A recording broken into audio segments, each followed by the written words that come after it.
This is Tom Dillon, the Lifetime Liberal, and today is Monday, August 8th, 2016, and the title of this rant will be Time to Borrow, from Dr. Paul Krugman's article in the New York Times of the same day. Now, we need to borrow money, as in the federal government needs to borrow money. Now, right now, it looks like Hillary, at least according to what's going on, has an 83% chance of winning this election, which is astronomical at this point. Let's see how it plays out. We have another, 80, 90 days left.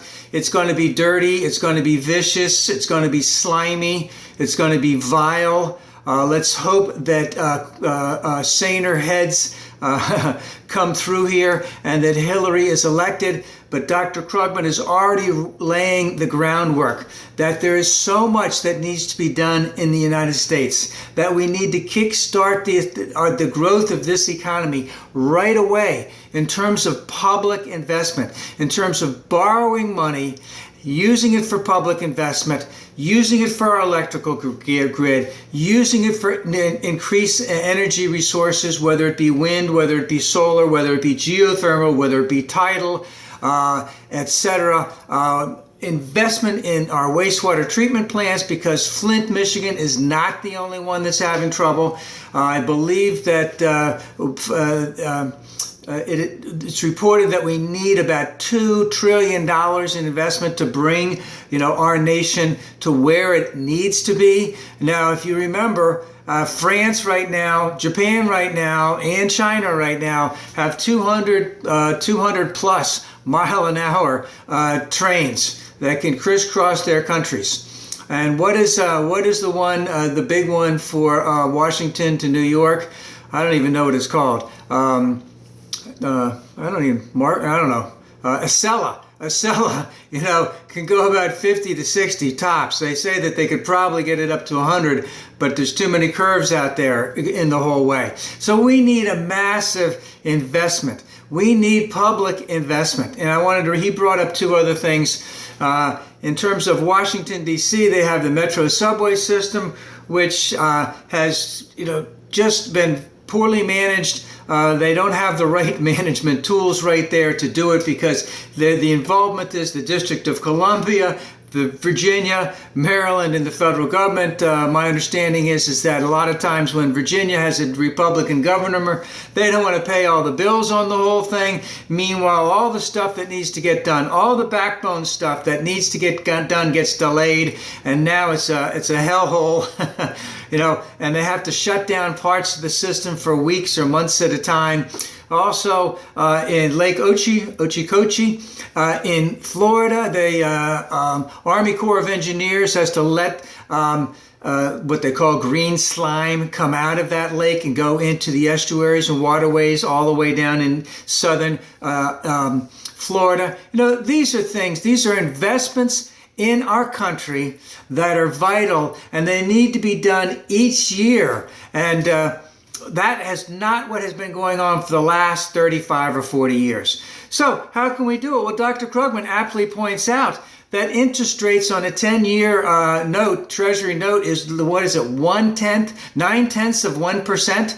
Is that what it is, or 9/100ths of 1%? I don't know, but it's astronomically low, And guess what? You borrow at the incredibly low rates, you invest in the United States, that increases the economy, and then you get more tax revenue because of the increase in the economy. Then you pay the debt down, okay? That's not what our Republican friends want to do. They want to do the reverse. Starve the government, all right? When you starve the government, that hurts the people. That means there's less to invest in, not only in the public in infrastructure, but in the private area also. So it's just that's a cycle that just goes downhill. But that's a great opportunity for the United States. Now, our friends on the Republican side, the naysayers, the very smart elitists, are going to say a lot of things. And what they're going to say is that we have to pay down our debt first. We can't keep borrowing money. We can't keep doing this, etc. And, right now, our debt in terms of its 19 trillion, in terms of what we pay, in terms of the interest that we pay, is only 1.3% of our GDP. And it has been astronomically higher at other times. I believe in the Vietnam War, in World War II, and a number of other times. Again, what they want to do is starve the government, but we need to use the government as the vehicle for change, for the vehicle to accelerate our economy. The other thing they're going to say is that, hey, well, rates can go up, then we'd be stuck. Well, if that's the case, why don't you lock in those rates right now? Because a fixed rate on a 30-year treasury is what? 0.064%. So it's either 0.6% or 0.06%, And then, of course, the last thing that they always want to bring up is the government sucks. The government can't do anything right, so elect us so that we can streamline the government. But actually, what we're actually doing is we're making the government even worse. All right? And so especially, and I want to bring up another thing with debt and the debt ceiling and all that other stuff. We've had to raise the debt ceiling numerous times. We raised it a number of times during the Bush administration. Every single time that it was raised in the Bush administration, Paul Ryan, Mitch McConnell, and all the other ne'er-do-wells on the Republican side didn't do nothing. Just yay, here, present, we're voting for it, increase the debt.